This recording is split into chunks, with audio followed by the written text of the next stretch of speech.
issue of solar energy and all of that. But this is the facts we have on ground now. This is a work in progress. We're talking about what we have on ground now, what foreign investors are seeing as far as the Nigerian business environment is concerned. Nigeria has about 180 million population, though Dr. Levins mentioned 168 million, but I think it's still within the same ground. In June 2015, Nigeria generated a record of 4,800 megawatts for 168 million people. 4,800 megawatts. And as a DCS, something around, was it March this year, it was 0 megawatts. I heard that over the region, the rest of them. South Africa, let's compare Nigeria and South Africa now. South Africa has a population of 53 million people, and South Africa generates a total of 44,000 megawatts of electricity for their population. 168 million, 4,300, 53 million, 44,000. Now, we understand that power, in terms of costs, when it comes to power, I think it takes over 45% of your cost as far as power is concerned because of the high cost of power in Nigeria, the generators, your phone, and the rest of them. This is a very, very big infrastructure challenge in Nigeria. What do you think about it, and what's the way forward as far as power is concerned? Well, I prefer to compare Nigeria in terms of power with the city of New York. The city of New York has I tend to prefer to compare Nigeria with the city of New York in terms of power. The city of New York has about 10, 12 million people, rough, generates 30,000 megawatts, which is a lot more than we do. The city of New York. The city of New York. Okay. Now, what we need to do regarding power is your job, the legal people. The problem with power, from where I'm standing, is that it's too heavily centralized. We had this privatization process which was incomplete. We essentially replaced one huge monopoly, NEPA, with 12 monopolies in various regions. So that hasn't really solved the problem. It has simply shifted the locus of the problem. If, on the other hand, we remove, for example, in the Extra Act, we remove the clause where if you generate more than, I think it's 105 megawatts, you have to pump it into the national grid. If we remove those little bottlenecks, you will find that things will improve. So I can give a very practical example. Malka Foam has a power plant of 62 megawatts in Benin, in the Ubo area of Benin. They generate more than they need. In 2013, they approached the authorities of the University of Benin, just down the road, and they actually reached a deal to sell the excess power to the University of Benin. But it was stopped from Abuja. Why was it stopped? Because Abuja didn't want it to happen. And this thing happens in so many pockets of the country. You have industries generating excess power, flour mills here in Lagos, generating excess power, but the excess power just goes to waste. Why can't flour mills, the excess power that is generated by flour mills, be pumped into the Apapa area? Take Apapa out of the national grid so that you can share that power easily. And by the time you do things like that, you find that very quickly we would have embedded power plants all over the place, and the power problem will be a thing of the past. The big problem with Nigeria, and it's not just in power, it's in so many things, over-centralization. We need to move away from that.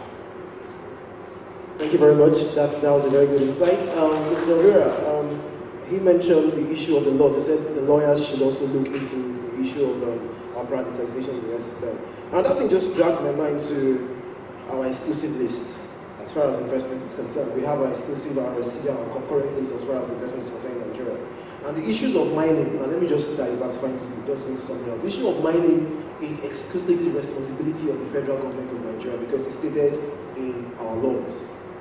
Is that not something that also hampers investment in Nigeria?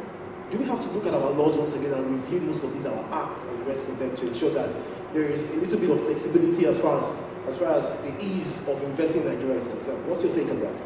Well, as the previous speaker was talking, I realized that we have a very important element that is missing from among us. We need to have at least policymakers in our midst when we have such meetings, because I'm not sure if the message is adequately carried across. Sometimes those who are responsible for the policy should be here and should be hearing what we are saying, so they can take it back to Mr. President and his cabinet. Because the fact is that the law will only flow from policy. Yeah.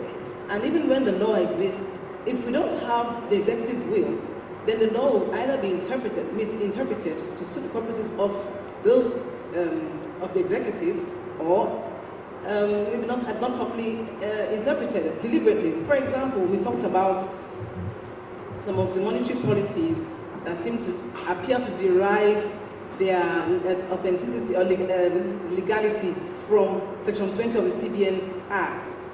And we looked at it in detail and found that all that section is saying is that you cannot refuse, talking about the repatriation of funds, you cannot refuse Naira payment.